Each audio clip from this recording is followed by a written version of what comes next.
하나를 너무 약봤구나. 미안해. 정말 미안해. 새벽 5시 서울 외곽의 한 물류센터입니다. 형광등 불빛 아래서 쉴 새 없이 박스를 들어 올립니다. 허리가 휘청거리고 20kg짜리 박스는 손에서 미끄러질 듯 합니다. 젊은 반장이 크게 소리칩니다.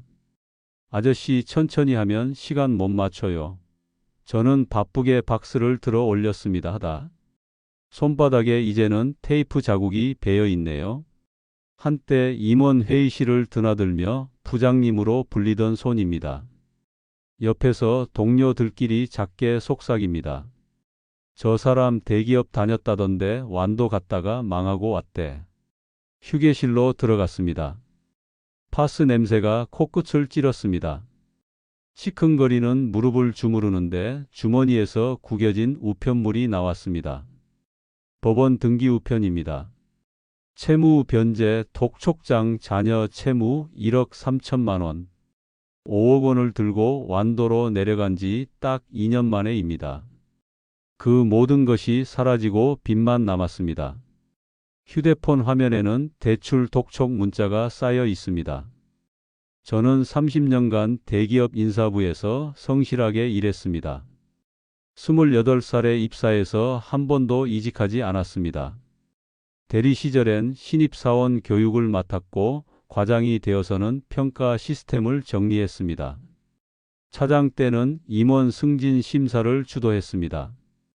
그리고 마침내 부장이 됐습니다. 김 부장은 원칙적이고 믿을 수 있는 사람이라는 평을 들었습니다. 그 말이 자랑스러웠습니다. 매일 아침 7시에 출근을 하고 책상을 정리하고 오늘 할 일을 노트에 적었습니다. 회의가 있으면 자료를 미리 준비했고 보고서는 항상 기한 전에 제출했습니다. 저녁 8시쯤 퇴근해서 집에 돌아가면 아내가 저녁을 차려뒀습니다. 주말에도 회사 메일을 확인했습니다. 그게 당연한 일상이었으니까요. 30년 동안 단 한 번도 크게 흔들린 적이 없었습니다. 월급에서 30%는 무조건 저축했고 아파트도 빚 없이 사고 차도 현금으로 샀습니다. 아들 대학 등록금도 대출 없이 냈습니다. 통장 잔고가 조금씩 늘어가는 걸 보면 우리 부부는 마음이 항상 든든했습니다. 이렇게 살면 노후는 걱정 없을 거라 믿었으니까요. 그런데 그땐 몰랐습니다. 그 돈이 이렇게 빨리 사라질 수 있는지. 사연 시작하기 전에 좋아요와 구독 눌러주시고 어디서 듣고 계신지 댓글로 남겨주시면 따뜻한 행운이 그곳에 가득하길 빌겠습니다. 새해 복 많이 받으세요. 2년 전입니다. 62살이 되던 해의 봄이었어요. 인사 담당 임원이 저를 불렀습니다. 김 부장님 그동안 정말 수고 많으셨습니다. 이제 좀 쉬셔야죠. 명예퇴직 권고였습니다. 버텨보려고 했지만 나이든 저로선 더 이상 버틸 수 있는 힘이 없었습니다. 평생 회사를 위해 달려왔지만 60이 되니 상황은 달라졌습니다. 어린 후배들이 성과로 제 자리를 위협하고 있었고 저는 조용히 정리 대상이 되어가고 있었습니다. 후배가 임원으로 승진하는 날이었습니다. 악수를 나누는 그의 손이 따뜻했지만 그 온기가 모욕처럼 느껴졌습니다. 조직은 저를 더 이상 필요로 하지 않았습니다.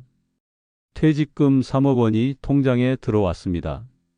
평생 모은 예금 2억 원과 합쳐서 총 5억 원이었습니다.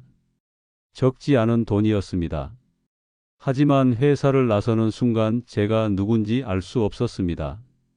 30년 동안 김 부장이었는데 이제는 그냥 김영수였습니다. 집에 돌아와 거울을 봤습니다. 낯선 얼굴이 서 있었습니다. 며칠 동안 집에서 멍하니 지냈습니다. 텔레비전을 켜도 집중이 안 됐고 책을 펴도 글자가 눈에 들어오지 않았습니다. 그러던 어느 날 우연히 다큐멘터리를 봤습니다. 완도 청년 기여인, 연수입 7천만 원 달성. 화면 속 젊은 사람이 배를 타고 웃고 있었습니다. 저는 화면을 멈추고 다시 봤습니다. 젊은 애들도 하는데 내가 못할 이유가 있나? 게다가 나는 자본이 있잖아. 그때부터 인터넷을 뒤졌습니다. 기여 성공 사례, 어업 수익 구조, 정부 지원 제도. 자료를 모으고 엑셀로 정리했습니다. 회사에서 하던 방식 그대로였습니다. 일주일 동안 밤새워 계획서를 만들었습니다. 아내가 걱정스럽게 물었습니다.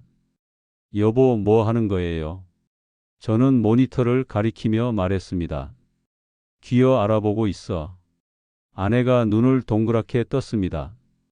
저는 아내를 설득하기 시작했습니다. 단순히 배 한 척 사서 고기 잡는 게 아니야. 시스템을 만드는 거야. 배 두 척을 운영하고 나중엔 직원도 고용하는 거지. 회사에서 30년 배운 게 뭐야?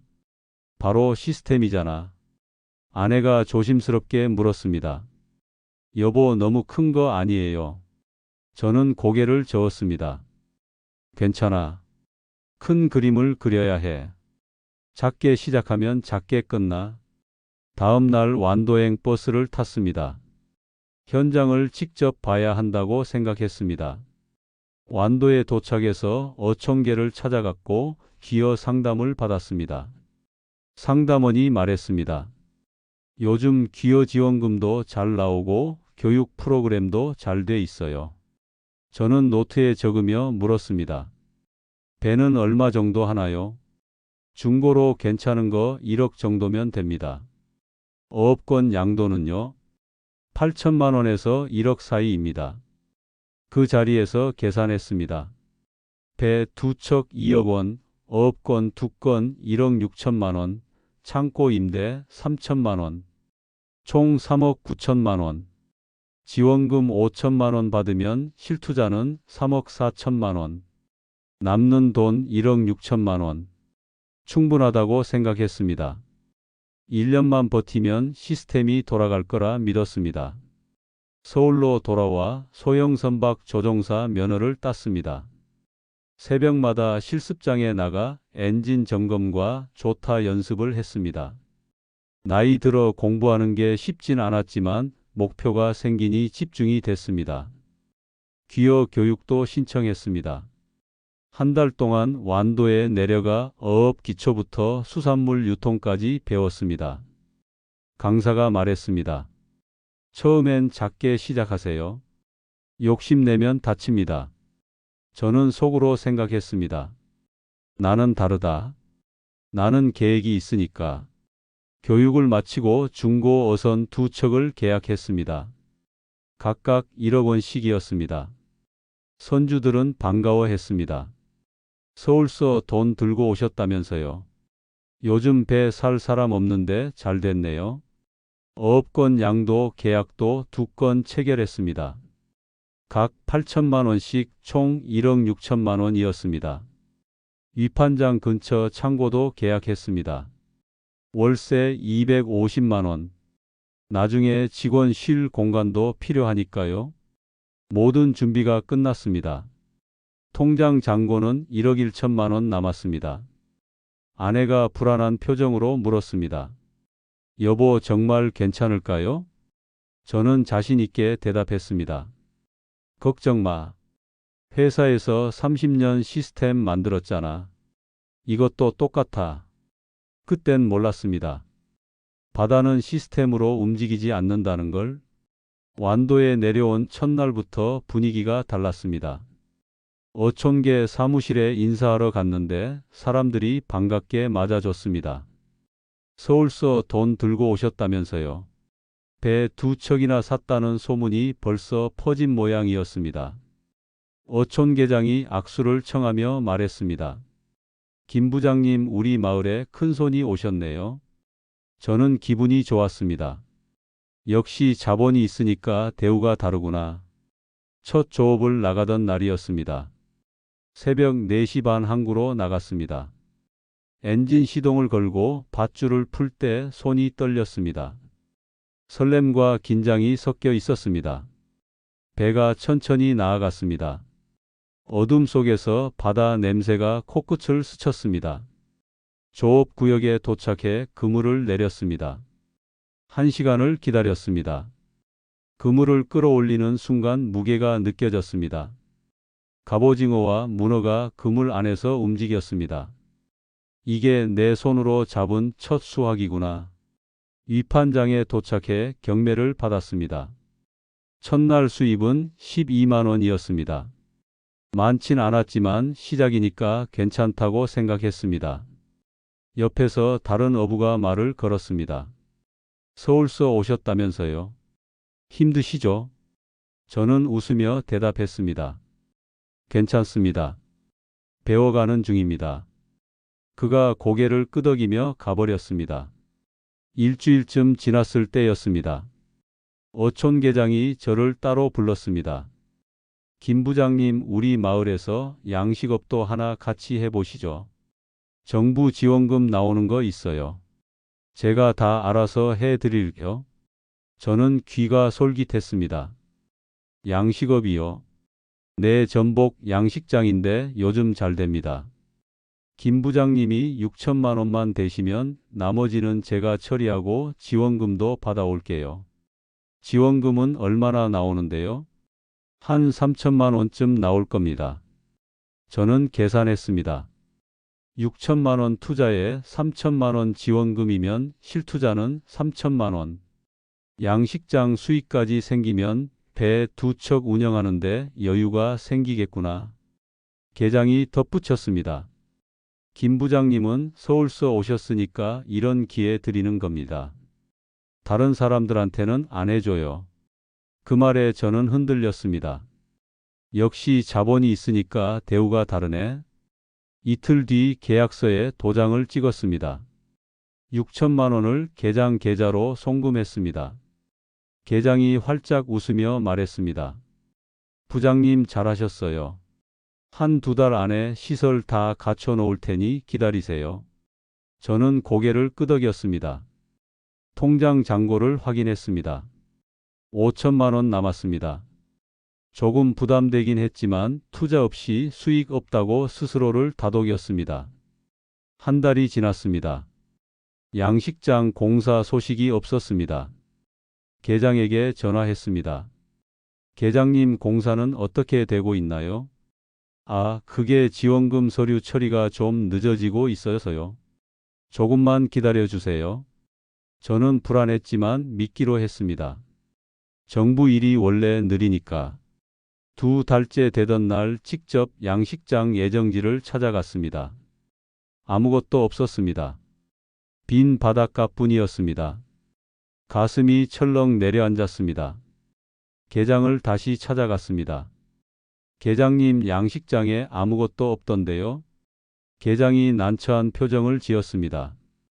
그게 부장님 지원금이 생각보다 적게 나와서요. 얼마나 나왔는데요? 1,500만 원 나왔습니다. 3천만 원 나온다고 하지 않으셨습니까? 원래 그렇게 나올 예정이었는데 심사에서 깎였어요. 저는 목소리를 높였습니다. 그럼 제 돈 6천만 원은 어디 갔습니까? 계장이 한숨을 쉬었습니다. 부장님, 이 바닥이 원래 이래요. 지원금 나오면 나눠 먹는 겁니다. 시설 업체한테도 줘야 하고 서류 처리하는 사람들한테도 줘야 하고. 제 머리가 하얘졌습니다. 그럼 양식장은요? 1,500에 뭘 하겠어요? 일단 최소한만 해놓을게요. 그날 밤 잠이 오지 않았습니다. 6천만 원이 날아갔습니다. 통장엔 5천만 원만 남았습니다. 처음 5억에서 벌써 3억 5천만 원이 사라졌습니다. 아내에게 전화가 왔습니다. 여보, 어때요? 저는 거짓말을 했습니다. 괜찮아. 잘 되고 있어. 전화를 끊고 천장을 바라봤습니다. 형광등 불빛이 차갑게 느껴졌습니다. 3개월이 지났습니다. 양식장은 결국 엉터리로 만들어졌습니다. 싸구려 그물과 낡은 부표만 떠 있었습니다. 법적 대응을 알아봤지만 계약서는 애매했고 변호사는 고개를 저었습니다. 증거 불충분입니다. 6천만 원이 그냥 증발했습니다. 30년 회사에서 서류 검토하던 사람이 이런 계약서에 도장을 찍다니. 그해 9월 태풍이 왔습니다. 흰남노였습니다. 배 두 척을 항구 안쪽에 단단히 묶었지만 소용없었습니다. 새벽에 항구로 달려갔을 때 이미 한 척이 방파제에 부딪혀 옆구리가 쩍 갈라져 있었어요. 비를 맞으며 그 자리에 주저앉아 멍하니 배만 바라보았습니다. 1억 원짜리 배가 고철이 되는 순간이었습니다. 보험금은 5천만 원만 나왔습니다. 감가상각 적용되었고 수리비는 4천만 원이 나왔습니다. 조선소 사장이 말했습니다. 부장님 연골부터 갈아야 해서 최소한으로 해드린 금액입니다. 허탈했습니다. 보험금에서 수리비 계산하니 1천만 원만 남았습니다. 통장 잔고를 보니 6천만 원이 남았네요.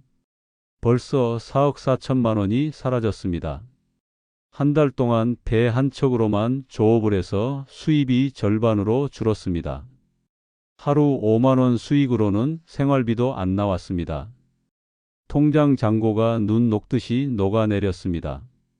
6천이 5천, 5천이 4천만 원으로 또 3천만 원으로 빠른 속도로 줄어갔습니다.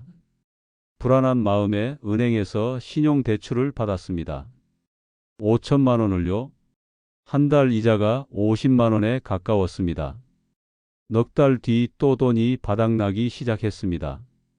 불안해서 대학 동기에게 전화했습니다. 준서가 나 좀 도와줄 수 있어. 3천만 원만 빌려줘. 그가 한참 침묵했습니다.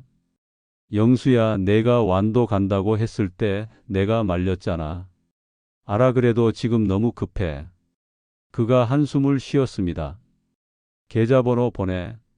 전화를 끊고 눈물이 났습니다. 60이 넘어서 친구한테 손 벌리는 제가 비참했습니다. 매달 적자가 쌓였습니다. 수입 200만 원에 연료비가 100만 원씩 나오고 이자가 50만 원, 돈에 생활비 200만 원. 대충만 계산해도 매달 150만 원 이상 마이너스였습니다. 통장 잔고는 빠른 속도로 줄어갔습니다. 밤마다 계산기를 두드렸습니다. 숫자는 정말 거짓말을 하지 않았더군요. 이대로는 석 달도 못 버틸 것 같았습니다. 1년 6개월이 지났습니다. 통장 잔액은 2천만 원 남았고 빚이 8천만 원이 있었습니다. 순자산이 마이너스 6천만 원이네요. 거울을 봤습니다. 눈밑이 꺼지고 수염이 덥수룩한 낯선 사람이 서 있었습니다. 이게 나인가? 1년 9개월째였습니다. 더 이상 버틸 수 없었습니다. 배 한 척을 팔기로 했습니다.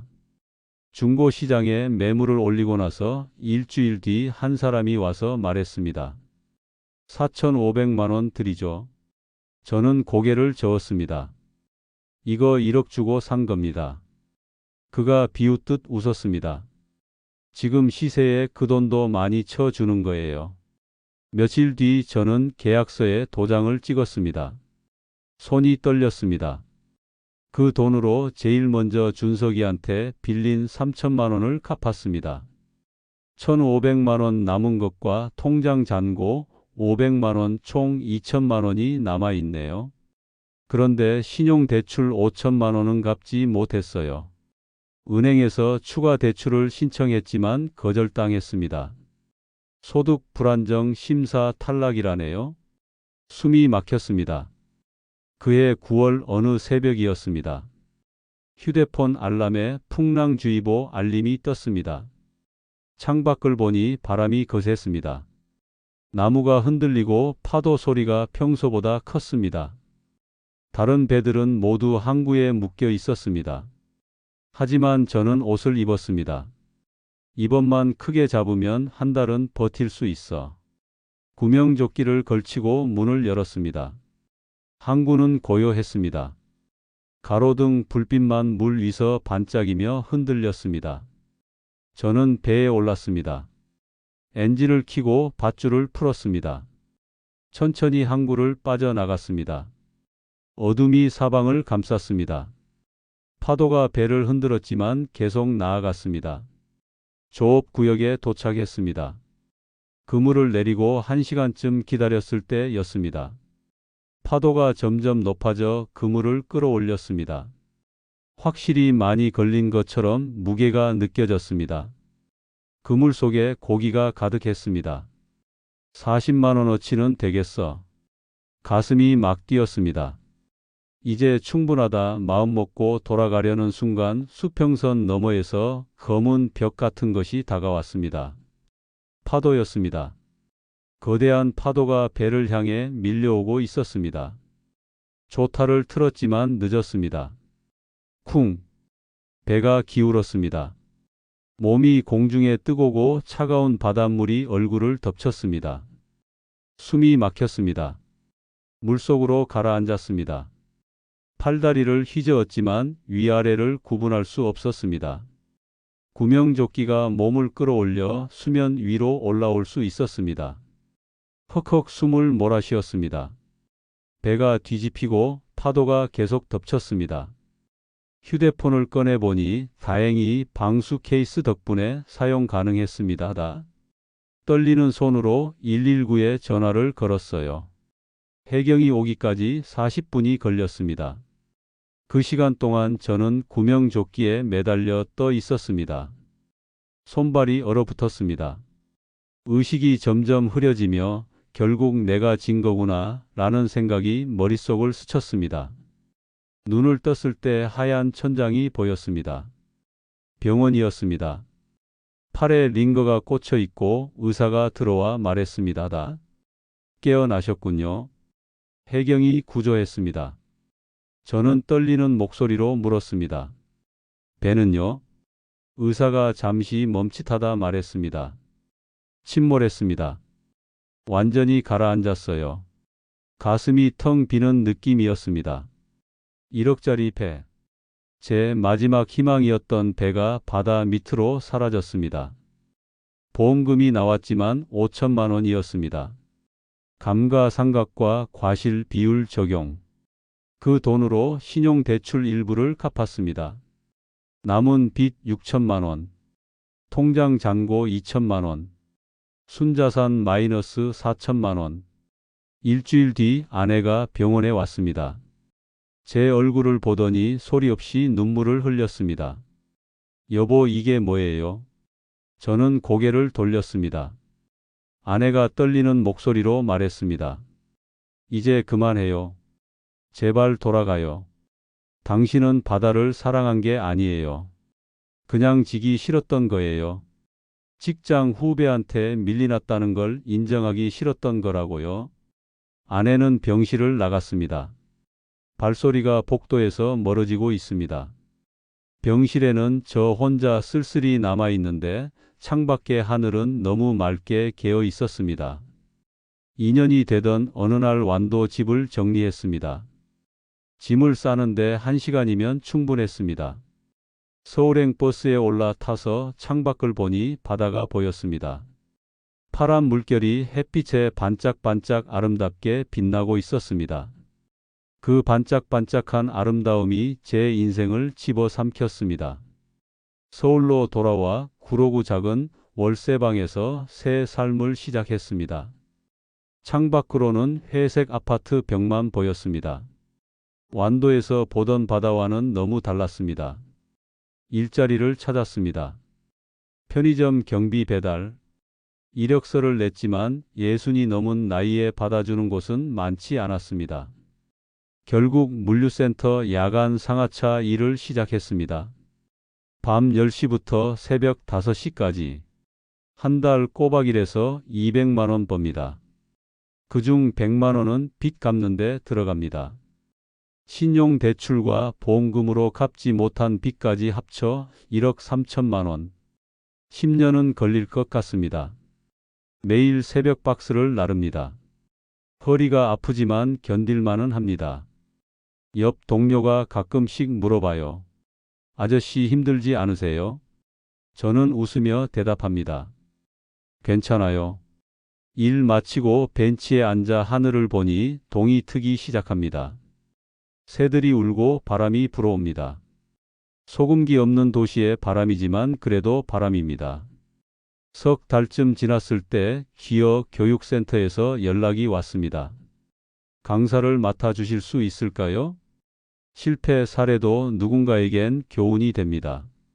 처음엔 망설였습니다. 실패한 내가 무슨 강의를 해. 하지만 받아들였습니다. 누군가는 제 실수를 반복하지 않기를 간절히 바라는 마음으로요. 첫 강의 날이었습니다. 교육장에는 50대, 60대 사람들이 앉아 있었습니다. 새로운 인생을 꿈꾸는 눈빛들이었습니다. 마이크를 잡은 손이 떨리고 있었습니다. 저는 실패한 사람입니다. 그 한마디로 시작했습니다. 사람들이 고개를 들었습니다. 5억 원을 들고 완도로 내려갔습니다. 배 2척을 사고 시스템을 만들려 했습니다. 회사에서 30년 배운 방식을 바다에 적용하려 했지만 바다는 회사가 아니었습니다. 큰 그림은 통하지 않았습니다. 욕심이 저를 무너뜨렸습니다. 목소리가 떨렸지만 멈추지 않았습니다. 강의가 끝나고 한 수강생이 물었습니다. 선생님, 그래도 후회되지 않으세요? 저는 잠시 생각했습니다. 후회는 됩니다. 하지만 그 시간이 없었다면 지금의 저도 없었을 겁니다. 바다는 제게 겸손을 가르쳐 줬습니다. 자연 앞에서 인간은 작다는 걸 배웠습니다. 지금도 빚을 갚고 있습니다. 매달 100만 원씩이지만 천천히 줄어들고 있습니다. 가끔 아내에게 전화를 합니다. 여보, 미안해.